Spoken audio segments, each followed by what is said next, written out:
mes forces physiques ne sont plus ce qu'elles étaient. On essaie de conserver. Je suis plus dans la progression, mais dans le maintien avec l'âge. Et du coup, il faut savoir accepter ça. Parce qu'on va. C'est cyclique. Donc la force mentale, c'est peut-être d'accepter d'être moins fort physiquement. Et pour moi, la nature humaine est vraiment exceptionnelle. On a une capacité d'apprentissage illimitée, contrairement à une carte mémoire. On n'a pas de limite de stockage. Et ça se travaille.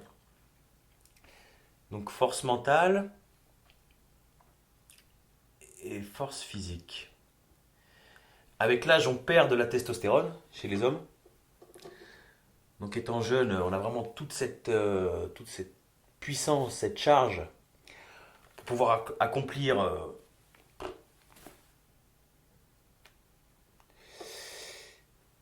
Et la force mentale, il n'y a rien qui me fait peur.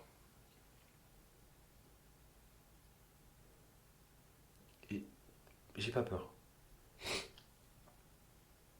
J'ai pas peur et en même temps, je me dis, je ne suis pas. J'ai toujours eu cette philosophie, on ne peut pas me battre. On peut me tuer, mais on ne peut pas me battre. Parce que tant que je peux me relever, je me relèverai. On peut me tuer, mais on ne peut pas me battre.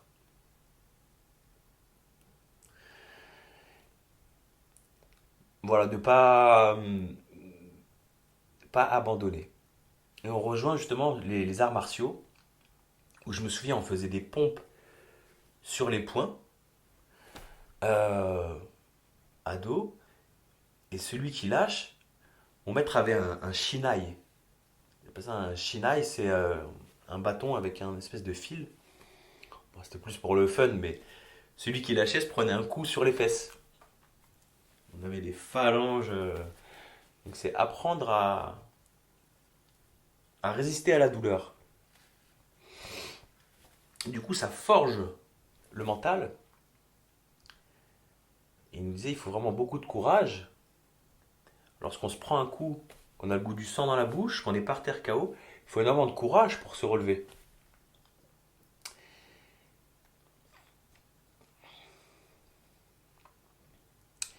Et du coup, cette répétition d'entraînement, parce que je m'entraînais tous les jours,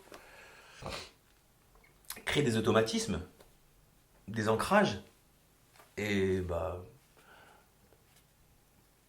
pour moi, c'est quelque chose de normal.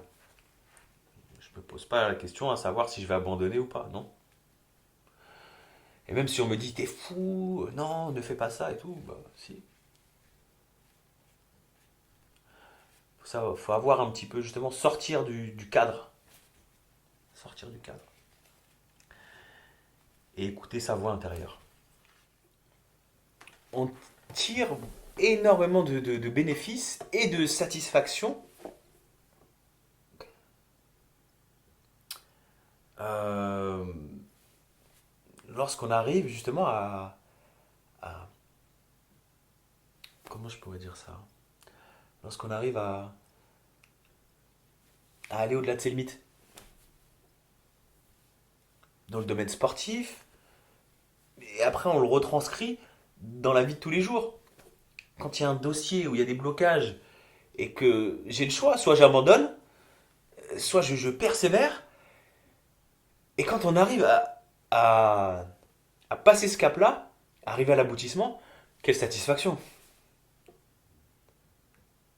Quelle satisfaction. Parce qu'on est quand même allé au-delà de ses propres limites.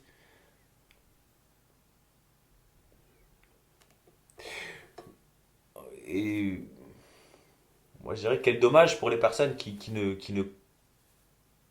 n'ont pas eu la chance d'apprendre à pousser un peu plus loin les choses. qui ont eu comme exemple des gens qui abandonnaient, du coup, qui, bah, fatalement, pour eux, c'est une normalité. Donc, reproduisent le schéma.